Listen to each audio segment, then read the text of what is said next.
how to introduce David Crystal. Professor David Crystal, FBA, OBE, or it probably should be the other way round. Whichever, David Crystal is undoubtedly one of the foremost linguisticians in the world today and the preeminent expert on the history, development and usage of the English language.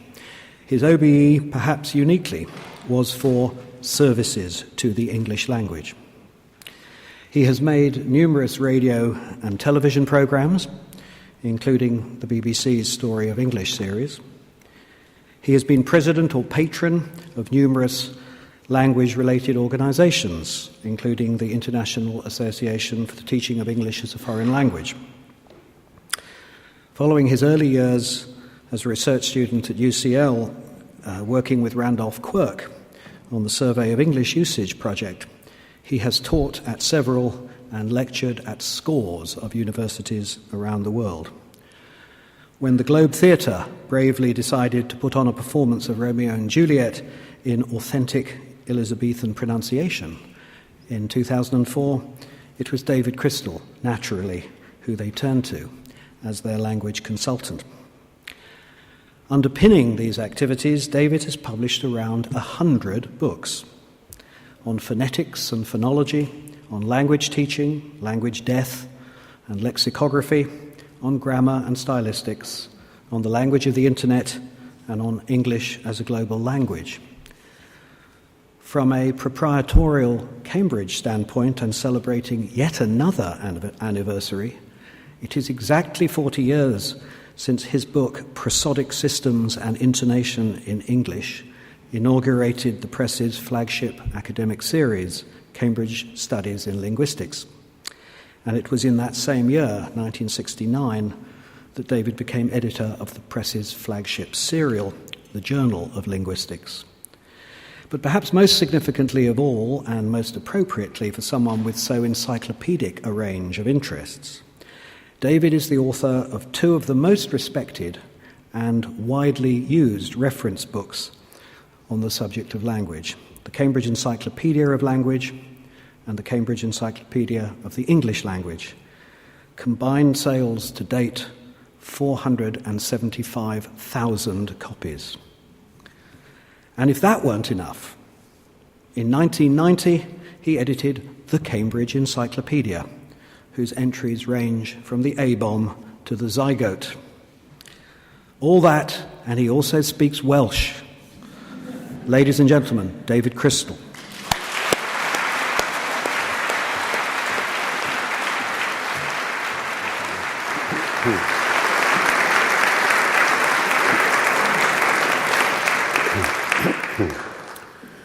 Well, noswaith dda, indeed. On anniversaries.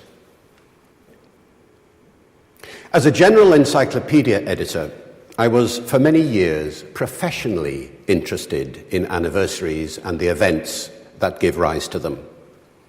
Anniversaries, as it were, helped pay the mortgage. In that same capacity, I also learned to be deeply suspicious of them. I once edited a book called On This Day, the sort of listing that you find in many a newspaper or magazine recording events which happened on a particular day. Andy Brown referred to 2 or 3 earlier on. My editorial team collected information relating to some 15,000 supposed anniversaries. As we began the process of checking, we found that about a half of these had to be jettisoned, either because of conflicting and unverifiable claims or because the data was unverifiable in principle. Anniversaries aren't as easy to celebrate as you might think. Take the apparently simple aim to celebrate the year in which, if you're interested in beginnings, Shah Jahan began to build the Taj Mahal. Or, if endings, the year in which the building was completed. For the first, if you consult various reference books, you have the choice of 1630, 1631, and 1632. If you date from the death of Shah Jahan's wife, you will go for 1631. If you date from receipt of planning permission, as it were, you will go for 1632, or around 1632, as Encyclopaedia Britannica puts it, being precise even in its imprecision. As for completion, the mausoleum was finished by about 1643, the mosque, wall and gateway by about 1649, and the rest of the complex, including the stables, the guardhouse and the other structures, some 5 years later. Shah Jahan would have given his builders their final stage payment, as it were, in 1654, but the main project was finished some 10 years earlier. So is 2009, the 360th anniversary of the building of the Taj Mahal, or not? You might think people are in a better situation. At least they must be born or die on a particular day. Well, not necessarily.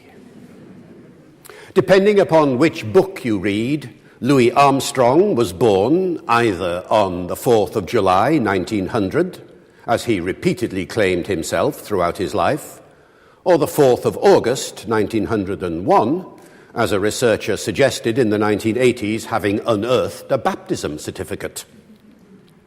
Now, a baptismal record is no proof of birth, of course. We know that from the famous case of Shakespeare. Born when, exactly? The Register of Holy Trinity Church in Stratford records the baptism of William, the first son of John Shakespeare, Gulielmus Filius Johannes Shakespeare, on the 26th of April, 1564.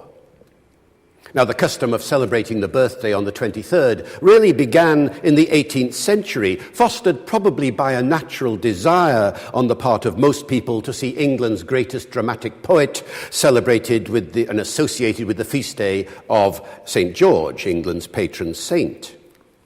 So when was the birth? The practice of Elizabethan England, as specified in the 1559 Book of Common Prayer, was this: the pastors and curates shall oft admonish the people that they defer not the baptism of infants any longer than the Sunday or other holy day next after the child be born, unless upon a great and reasonable cause declared to the curate and by him approved. In 1564, the 23rd was a Sunday, and the main holy day in April, St. Mark's Day, followed soon after on the 25th. So if the parents were following the usual practice, a child born on the 23rd would be baptized at the latest by the 25th. So why the 26th?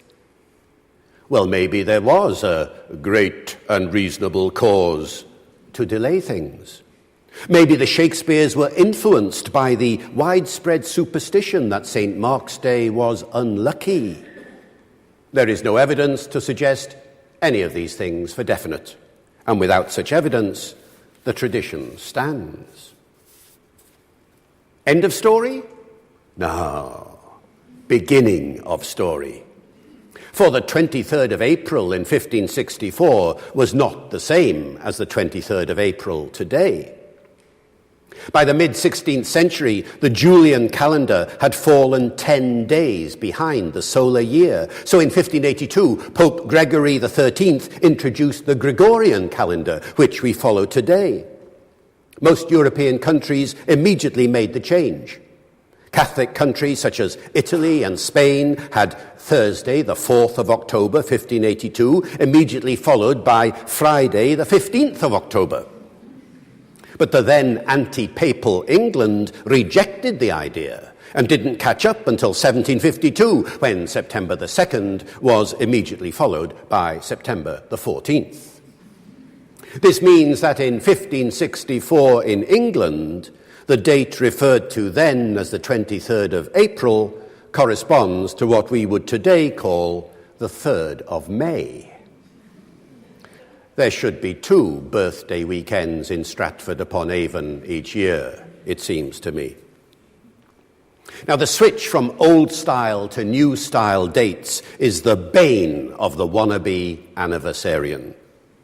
You have to know what is going on, country by country. In Russia, for example, the Gregorian calendar was not introduced until the 14th of February 1918, new style. We all know there was an October Revolution in 1917. Actually, it wasn't. In Gregorian terms, it began on the 7th of November, new style, 25th of October, old style. Accounts can get quite confusing if you aren't aware of the date change. One reference book tells you that William III arrived in England on the 5th of November. Another tells you that he left the Netherlands on the 11th of November. The first is new style, the second is old style. And you have to allow for the situation where two people die on the same date, but not on the same day. Shakespeare and Cervantes are both credited with the 23rd of April 1616, but Cervantes died Gregorian while Shakespeare died Julian. Cervantes would have looked in vain for Shakespeare as he arrived before the pearly gates. If he had asked St. Peter, the records would show that Shakespeare was not expected to arrive for another 10 days. So I have a right to be suspicious of anniversaries, but not to this extent. BMJ bans anniversaries. We promise our readers no more boring anniversaries. That was the headline in the British Medical Journal website at the end of 1998. The editor, Richard Smith, went on, I have no idea what accent to use for the editor of the BMJ. Shall I use a Scottish one? It seems appropriate somehow. After an orgy of anniversaries in 1998, and with the prospect of the mother of all anniversaries causing civilization to grind to a halt in 2000, the BMJ is declaring 1999 an almost anniversary-free year. Because of popular demand, Christmas will be retained. Please do not contact us about the anniversary of your favourite institution, invention or person, and we won't call you. Warming to his theme and reflecting that the 1900s had been called the decade of the brain, Richard Smith also banned days, weeks, years and decades devoted to different diseases or age groups, commenting that they are a boring device invented by public relations companies to hijack public attention. I can well understand the editor's frustration. That year, his journal had acknowledged 50 years of the National Health Service, 150 years of the Public Health Act, 50 years since the first injection of cortisone, 175 years of the Lancet, and many, many more events. He had had enough. Anniversaries can silt up journals, he complained, as he considered the possibilities. We could celebrate the 5th, 10th, 15th, 20th, 25th, 50th, 75th, 100th, 150th, 175th, 200th, 250th, and 500th anniversaries, and so on forever, of the birth, death, and year of great achievement of every individual institution and journal, and of every government act, important medical development, and great paper, and so on ad infinitum. And by definition, this is cumulative. So if we don't give up marking anniversaries, we'll be overwhelmed. Already we dread the day when the BMJ will be filled with nothing but obituaries. But anniversaries might get there first. The consequence would be that the journal would be living permanently in the past. Our cry for 1999 is, let the news be new. As a consequence, the readership of the BMJ was not reminded that 1999 was the 40th anniversary of the contraceptive pill in Britain and the 50th anniversary of a very famous BMJ paper, I kid you not, on a study of circumcision called The Fate of the Foreskin.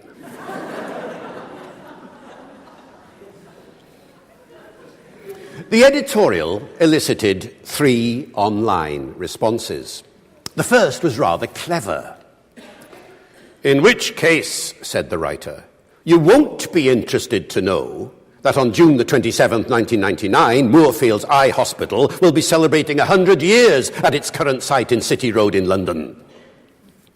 That was from the public relations officer at Moorfields Eye Hospital. Never one to miss an opportunity. The second response warmly congratulated the editor while inviting readers of BMJ to peer review the first ever conducted virtual medical examination of Santa Claus. One got the impression that the editor wasn't being taken entirely seriously, don't you think? And the third response, under the heading BMJ's Trojan Horse, made the germane observation: to ban all anniversaries in 1999 will have some unforeseen impact on the contents of the BMJ in the next millennium. I suggest to consider that in 2009 you will have to celebrate the 10th anniversary of this decision. Well, it is now 2009. And an opportune moment to reflect on the consequences. For the BMJ, it was a lull only. Almost 2 years to the day later, the journal was celebrating again, with an article on homemade ophthalmoscopes paying a 150th year tribute to Helmholtz. And the practice soon built up speed, so that by the anniversary of Smith's editorial, it was as if the ban had never happened. Roger Jones, the editor in 2007, began his editorial on the future of the medical profession with the words, "This year marks the 175th anniversary of the BMA. The 60th anniversary of the World Health Organization in 2008 was a honeypot for medical anniversarians, as was the 60th anniversary of the National Health Service. What does the future hold for the NHS at 60? Asked Rudolf Klein in another editorial. There is, I think, something impressive, magical almost, when an organization manages to celebrate a cluster of anniversaries at the same time. I am here to celebrate Cambridge University Press's 425th anniversary, as you know. Also, the 475th anniversary of the receiving of its Royal Charter, as you heard a few moments ago. Also, the 60th anniversary of the Press's New York office. Also, the 40th anniversary of the Press's Australia office. Also, the 20th anniversary of the Press's Brazil office. Also, the 250th anniversary of the birth of William Pitt the Younger, whose name is recalled in the Pitt Building. The 200th anniversary of the birth of Charles Darwin. The 150th anniversary of the publication of The Origin of the Species. Throw in the 800th anniversary of the university, and we are dealing with 9 related anniversaries in a single year. 9 in a single year? This cannot be coincidence. There has to be someone within the organization who has been planning these things. And moreover, throughout the centuries. Somewhere within the press, probably deep within the printing house, is a place known only to a select few, where a fraternity of editors meet who have the authority to decide CUP anniversaries. Knowledge that is passed on from generation to generation, a sort of publisher's Da Vinci Code. Thanks to my linguistic training, I can reveal here for the first time this evening that I have in fact cracked this code.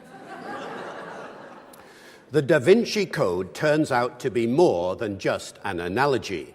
The key is to use gematria, the system in which numerical values are assigned to letters of the alphabet. You know the system: A equals 1, B equals 2, C equals 3, and so on until you get to Z equaling 26.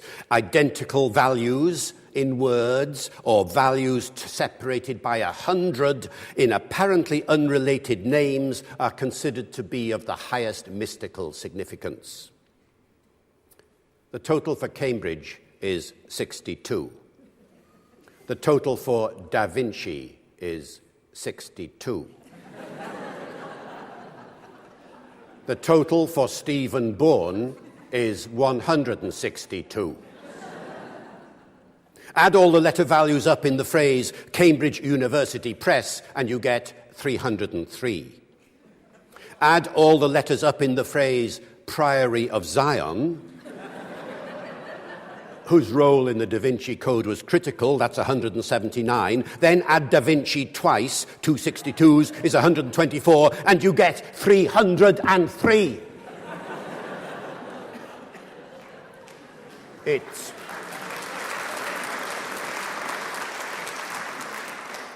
It is more than my life is worth to say more. I swear I saw an albino monk in the Edinburgh building. In the Edinburgh building this very afternoon. I'm sure I saw him. Oh.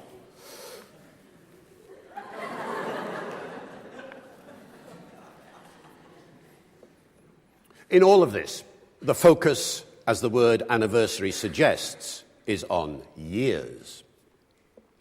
Anniversaries were called year days, Jahresdag, or mind days, Jahrmunddag in Old English. Days on which one is minded of a birth or death.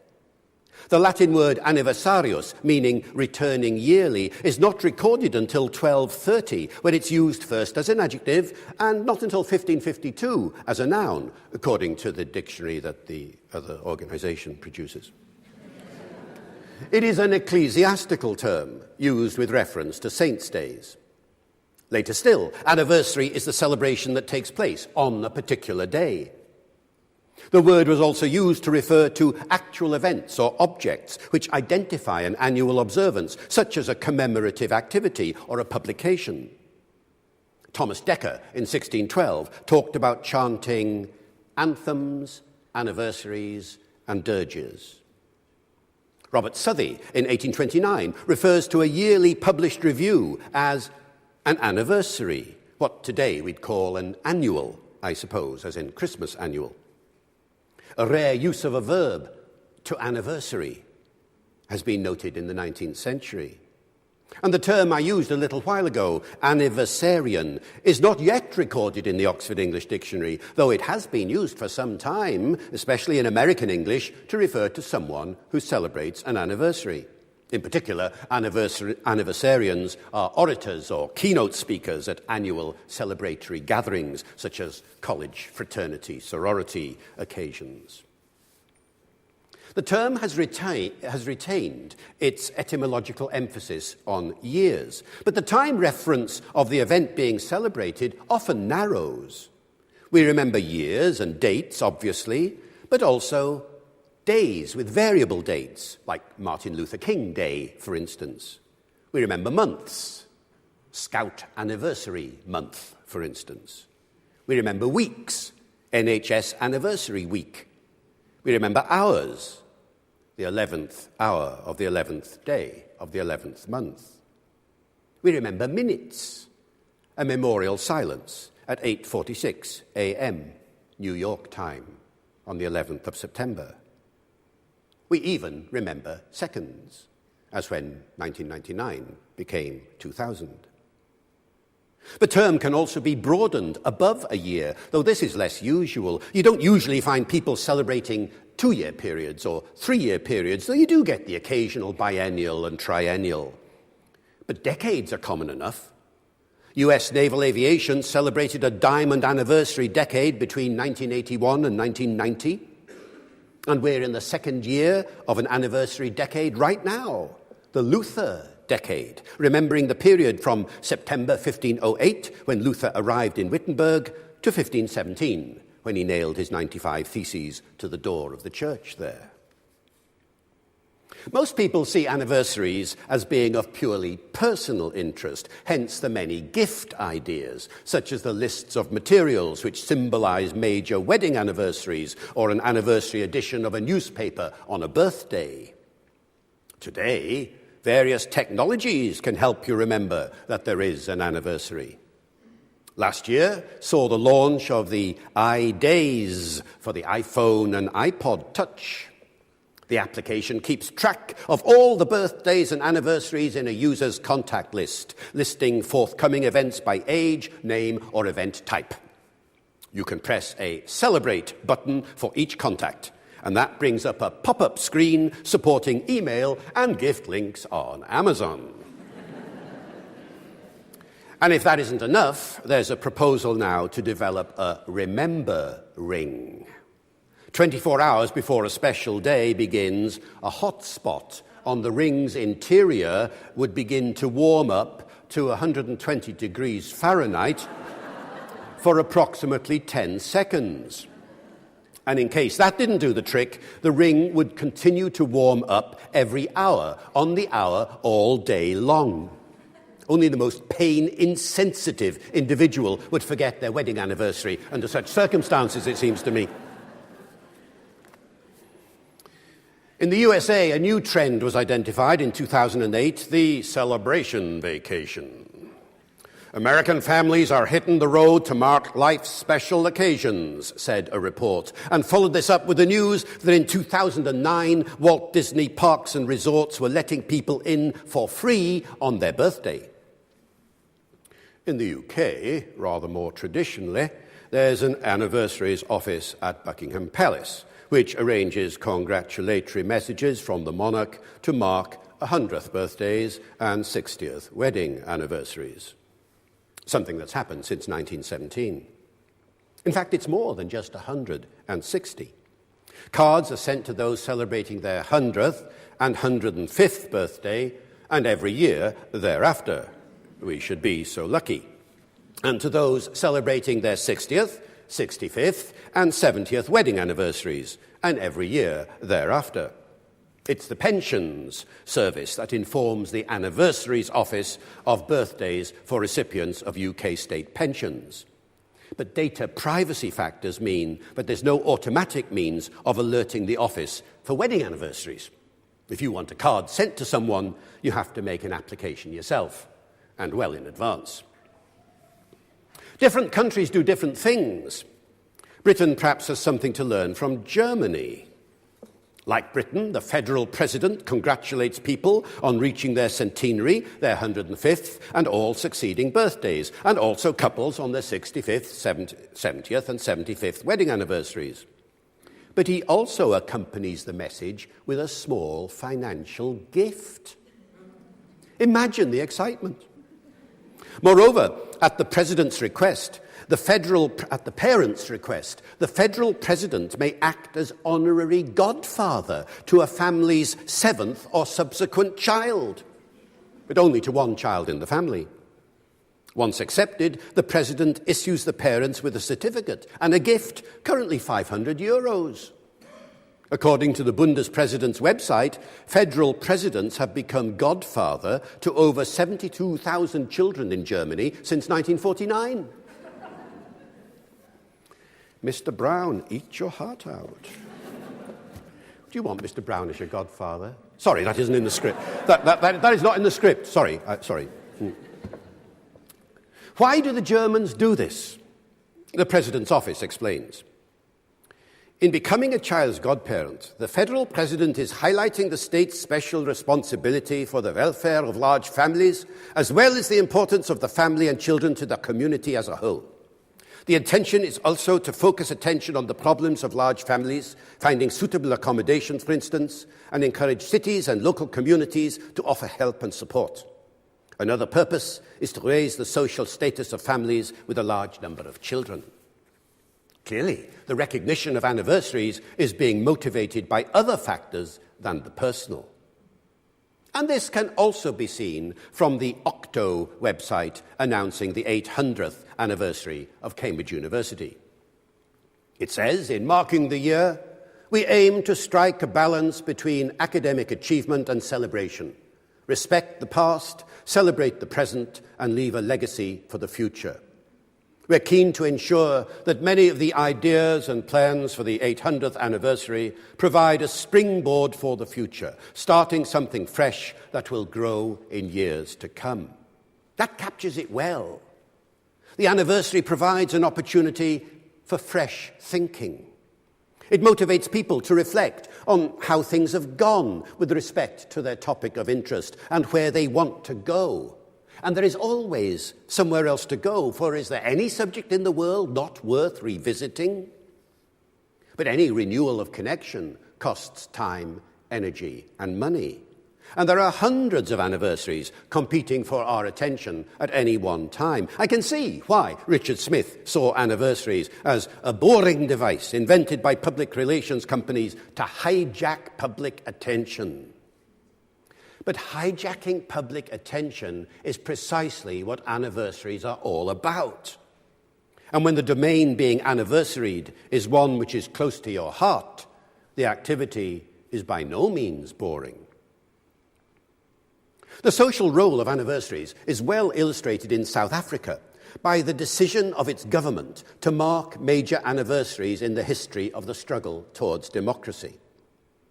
On the 8th of March 2006, they launched the 50th anniversary of the Women's Anti-Pass March to the Union Buildings, a launch which coincided with International Women's Day. That year, a raft of anniversaries was commemorated, including the centenary of the Bambata Rebellion, the 30th anniversary of the Soweto uprisings, the 10th anniversary of the adoption of the Constitution, and the 50th anniversary of the treason trial. In a country deeply concerned to shape a new historical ethic, the focus on anniversaries is entirely understandable. As the American Spectator once put it, anniversary commemorations are a luxury, a way to add meaning and perspective to peaceful times. The economic role of anniversaries is well illustrated by the way charities operate. Anniversary celebrations can draw attention and dollars, reads a headline in the US Chronicle of Philanthropy. As an example, they report the decision of the Greater Pittsburgh Literacy Council to mark its 20th year of operations with a special dinner to start the charity's first capital campaign. They invited the African-American character actor, Danny Glover, to give a talk. The dinner raised $120,000, more than double the amount of past events. And the group eventually completed its $2.5 million campaign. People didn't realize we'd been around that long, said the group's executive director. Stressing the anniversary made them aware that this was an organization with a track record and it was not brand new. At a more commercial level, many companies recognize employee anniversaries as an important way of fostering commitment. In an article in the Silicon Valley Online Business Journal, Bob Nelson, author of 1001 Ways to Reward Employees, affirms, celebrating anniversaries is an important way to acknowledge a relationship between a company and an individual. Although such rewards recognize tenure rather than specific behavior or accomplishments, having loyal, committed employees is important to companies. How you recognize the loyalty, of course, varies greatly. The giving of clocks and watches is common, symbolizing the passing of time, or watches with a difference.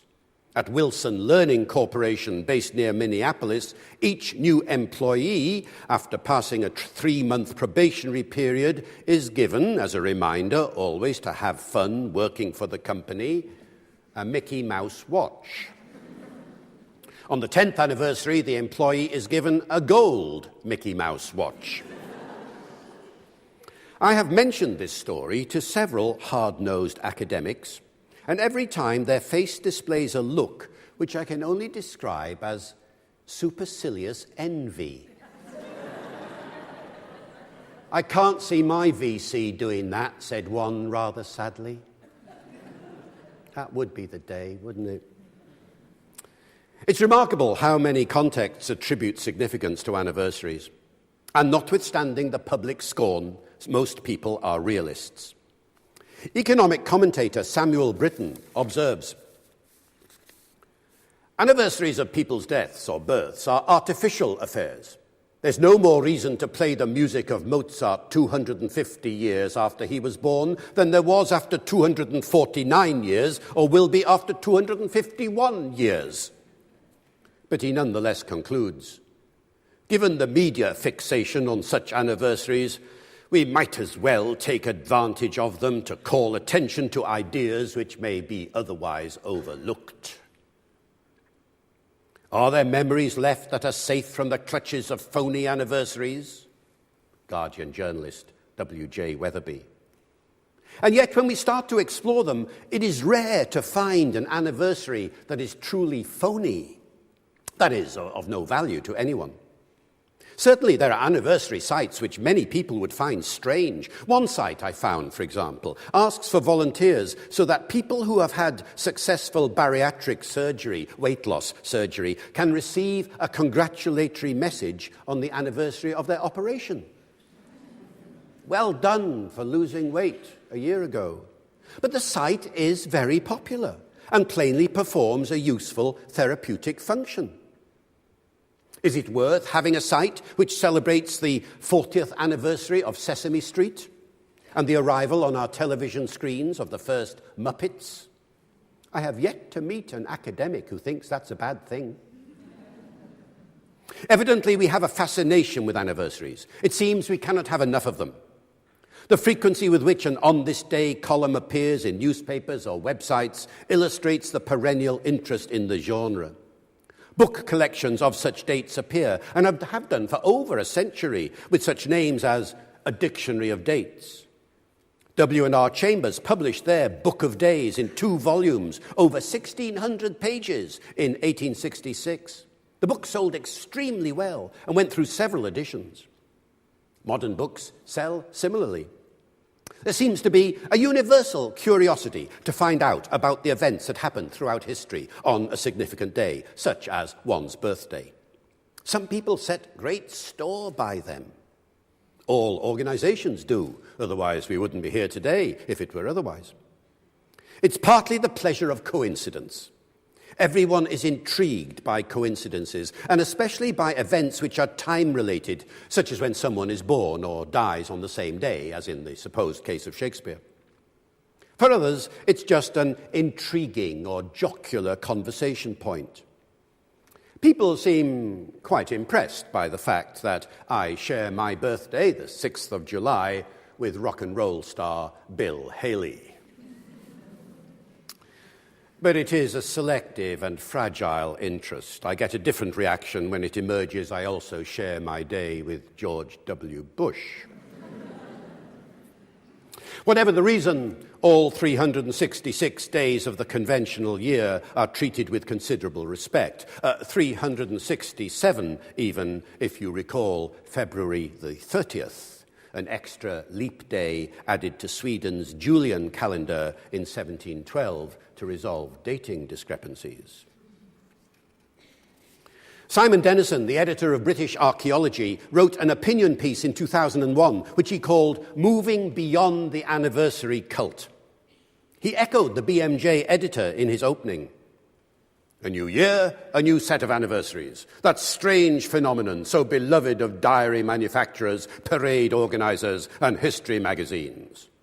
At this magazine, we try not to get too hot and bothered about anniversaries. This is partly because anniversaries seem a pretty lame excuse for a story as the most facile form of historical projection. But then he made an interesting observation to my mind. But the main reason is that anniversaries commemorate events. And as devotees of archaeology know well enough, events have only moderate importance in the overall scheme of understanding the past. Events can be illuminating, dramatic, and moving, and in rare instances can be genuinely world-changing, but their significance is often exaggerated. He went on to refer to the historian Fernand Braudel, who in The Mediterranean and the Mediterranean World in the age of Philip II likened events to the ripples on the surface of the sea. The important phenomena for understanding the past are the tides and undercurrents, he argued, the underlying states and long-term processes that shape the history of mankind. Such trends, for example, the development of rapid transport, the global impact of consumer electronics, defy adversarial thinking. In Denison's view, these long-term trends have been neglected in education by comparison with the focus on momentous events and their anniversaries. And in our personal lives too, he argues, it's essential to achieve a balance between processes and events. Birth, marriage, and other major events are important, but the long-term effects of upbringing and experience are more so. Denison challenges us to think of the things that are important to us now. A love of films, a love of music, a love of the theatre, religious beliefs, an enthusiasm for conservation, a delight in cooking, whatever it might be, and find an anniversarial starting point for them. There are some who will be able to cite a Damascene moment, but they are very rare. For most of us, anniversaries are a distraction from what really makes us human.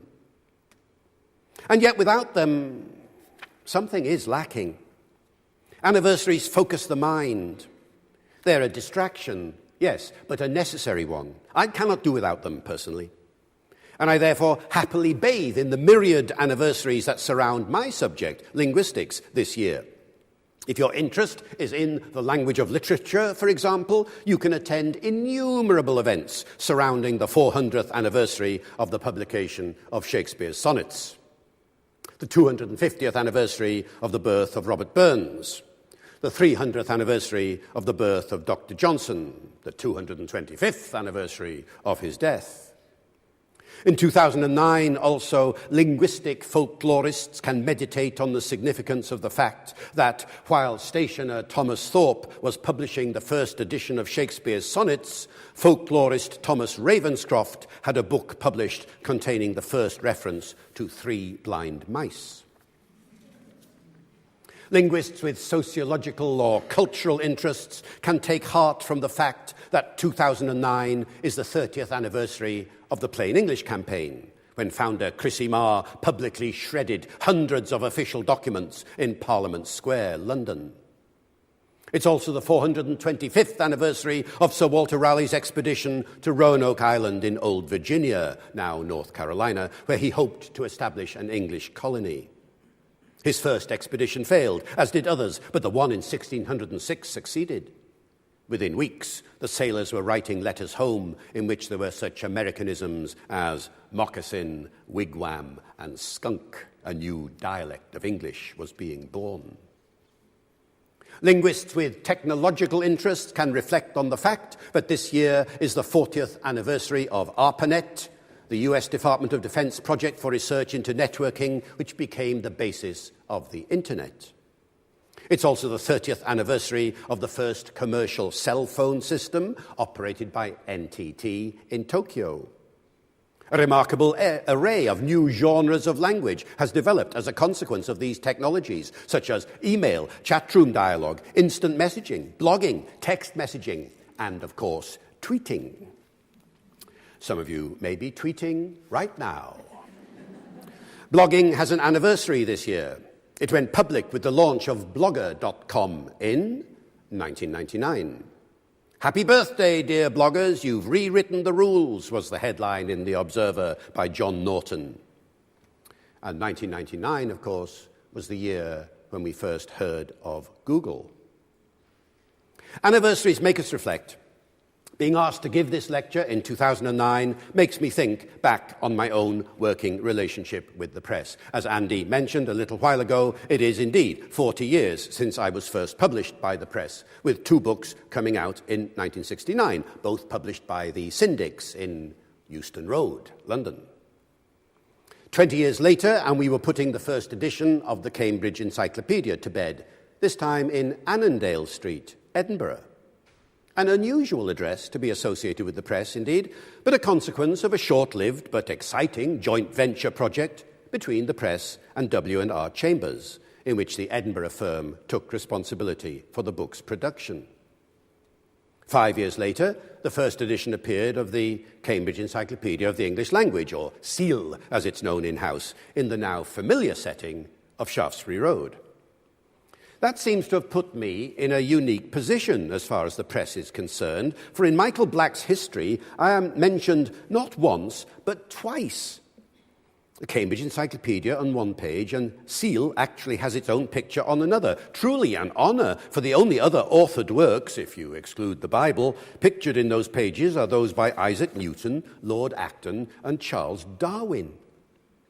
Some people have suggested that there is a third reference to me hidden on page 61. If you look carefully at the picture of the press's former New York office, you will see that the name above the door is the Crystal Building. I have never actually been officially informed of this accolade, so I must reluctantly conclude that the name has some other interpretation. 1989, not a good year to be trying to stabilize the world within the pages of an encyclopedia. I've told this story before, but anniversaries are all about retelling old stories, so why not today when we're in a remembering frame of mind? Imagine a first edition of an encyclopedia going to press in a year when the whole world was being turned upside down. An encyclopedia editor is always to some degree predicting the future, placing a bet on stability, that situations will not change. Sometimes the editor will win. For example, the date of a death, generally speaking, though you remember old style, new style, is an agreed point. But sometimes the editor will lose because he or she will be overtaken by events. There's perhaps nothing surprising in this, as it is the motive for all updated reprints and new editions, but it's present in a more dramatic form in encyclopedia editing. T.S. Eliot's Prufrock measured out his life in coffee spoons. Encyclopedia editors measure out their lives in newspaper obituaries and the regular current affairs reports in Keysing's Contemporary Archives. While in theory, updating is a continuum, in practice, it's an infinite series of deadlines imposed by the exigencies of the publishing schedule. A decision has to be made concerning the timing of an updated reprint or a new edition. Once that decision is made, a well-oiled machine takes over. Time has to be booked at the printer, paper has to be ordered, marketing plans have to be arranged, space in bookshops has to be planned. The editorial deadline, the date by which final copy has to be submitted to the publisher, is one about which there is very little flexibility. Nothing short of an event of worldwide significance will alter it. But one thing is certain. A month, or a week, or a few days before that deadline, that world-shattering event will take place. Thus, my deadline for the first edition of the Cambridge Encyclopedia was the 15th of November, 1989. On the 9th of November, the East Germans opened the Berlin Wall. The next day, Todor Zhivkov of Bulgaria is deposed. We put the deadline back 2 weeks to see what happens. A fortnight later, the Communist Party leadership resigns in Czechoslovakia. We put the deadline back another fortnight and rewrite our entries. A year later, we're in an identical position as the deadline for the first updated reprint is agreed, the end of October 1990. On the 3rd of October, the two Germanys unite. 700 consequential changes now have to be made, as all contemporary references to East and West Germany must go. It cannot be done automatically, as historical references to East and West Germany have to stay. Has to be done manually, one reference at a time. The deadline is put back to the end of November. Surely nothing else will happen. On the 28th of November, Mrs. Thatcher resigns. I took that very personally. All the entries on Major, Howe, Hurd, Heseltine, Baker and all the others have to be altered. We meet the deadline, but only just. A year later, and we're in an identical position as we prepare for the second updated reprint, and a deadline is fixed for the end of October 1991. On the 19th of August, there is a coup in the Soviet Union. I prepare for the worst. Editorially speaking. A few days later, the status quo is restored. I breathe a sigh of editorial relief. But my sigh is premature. In October, the KGB is abolished. Something is definitely up. We postpone to the end of November. On the 4th of November, almost all Soviet Union ministries are abolished. The Soviet Union is fragmenting. I see over 1,000 references to the USSR falling about me like autumn leaves. For a brief moment, there's editorial optimism. On the 14th of November, agreement is announced that the USSR is going to be replaced by a union of sovereign states. Editorially, a superb decision, as USSR to USS means a change of only one letter. But a week is a long time in encyclopedia editing. On the 25th of November, 7 republics refuse to initial the treaty. We postpone the deadline until the end of December. Perhaps USSR will stay. Will there be a change of name? I try to find out. I telephone the Soviet embassy in London what they intend to call the USSR, both in English and in Russian. I am asked if I want a visa. I repeat the question. I'm told that it is the Western press which has published the new name, USS, not the Soviets, and that I should phone the Novesti press agency. Novesti doesn't know what the name is either, but opine that if we must go into print, perhaps ex-USSR will do. The Novesti spokesman cannot help with the Russian spelling, as he doesn't speak Russian. And in any case, the agency is closing at the end of the month. He gives me the number of the Society for Cultural Relations with the USSR. They are not answering the phone. I phone the Foreign and Commonwealth Office. They'll know what's going on. They advise me to continue with USSR until the end of the year. There will definitely be no change of name before Christmas. A week later, the Commonwealth of Independent States is proposed. And on the 20th December, Soviet embassies all over the world are told to strike the name Soviet Union from their records. So much for FCO intelligence. My deadline is the 1st of January. It cannot be held up any further. I have a busy Christmas eliminating 1,000 references to the USSR. But what do I do about the CIS? Dare I write an entry informing the readership of the reprinted Cambridge Encyclopedia in July 1992 that there exists an organization called the Commonwealth of Independent States? It's only a proposal. It might get thrown out, as USS did. Dare I write an entry under letter C before it happens? I dare. In such a manner do encyclopedia editors impose structure on the world.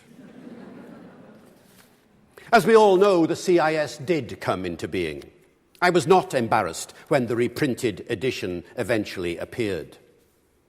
But conspiracy theorists might view the CIS story differently. You'll remember that there were spies here in Cambridge. The Cambridge Four were Kim Philby, Donald Maclean, Guy Burgess, and Anthony Blunt. Some people think there was a Cambridge Five, or even more, but nobody, as far as I know, has ever suggested that there was a plant at Cambridge University Press. There must have been. How can the facts be explained? My theory is this. The Russians are in a turmoil after the events of November 1991. They do not know what to call the new country. The new name, CIS, has been proposed, but not everyone likes it. Then in January, there's a call from their mole at the press. I have seen the proofs of the next edition of the Cambridge Encyclopedia, he says, and they contain an entry on the Commonwealth of Independent States. He goes on. They would not have put this in if they did not know something that we do not know. The Russians see the wisdom of this remark and immediately authorize the formal use of the designation. Nobody ever discovered the CUP plant, nor has anyone found the message which would provide the evidence supporting this account. But it will be found one day. And in the meantime, I humbly accept the view of those who say that I am personally responsible for the final dissolution of the Soviet Union. Every time I think of those unbelievably hectic editorial years, I feel tired. I think this is what clinical psychologists and psychotherapists call an anniversary reaction, in which unresolved grief after a traumatic event manifests itself on the anniversary of that event. But it has not put me off celebrating anniversaries, nor, I am glad to say, has it put the press off either. For these celebrations put us rightly in mind of the remarkable achievements of an organisation which has for so long refreshed so many of the parts that other publishers have been unable to reach. It's difficult to know to whom to give the last word on anniversaries. Perhaps it should be Longfellow, who reflected in his poem Holidays, "The holiest of all holidays are those kept by ourselves in silence and apart, the secret anniversaries of the heart." Perhaps it should be George Bernard Shaw to get the last word on anniversaries. In a review of As You Like It in the Saturday Review of the 2nd of May 1896, he commented, "Annual celebrations are all very well in theory, but they're too much of a good thing.